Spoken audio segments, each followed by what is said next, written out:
Dati po, nanonood lang po ako ng The Voice sa TV at sinabi ko po sa sarili ko na balang araw makakatungtungin ako sa The Voice stage.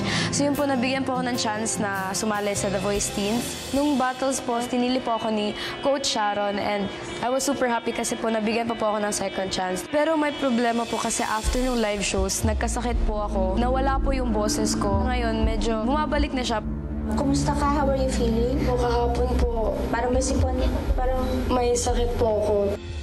What song did you choose? Don't Cry For Me, Argentina. Gusto ko pong ipakita po kung ano pa po talaga yung kaya kong gawin. Kaya po, pumili po ako ng kanta na ibang genre naman. Pero ihapak mo mong ibirit yung mataas tonight na. Don't cry for me, Open up.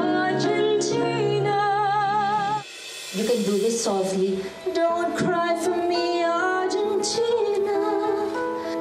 You only have to understand what it's saying, anak. You rest your voice. Kahit po may sakit ako, gagalingan ko pa rin po sa week 2 ng lives. You feel better now? Okay now? Pero still, wag mo pa rin i-push masyado.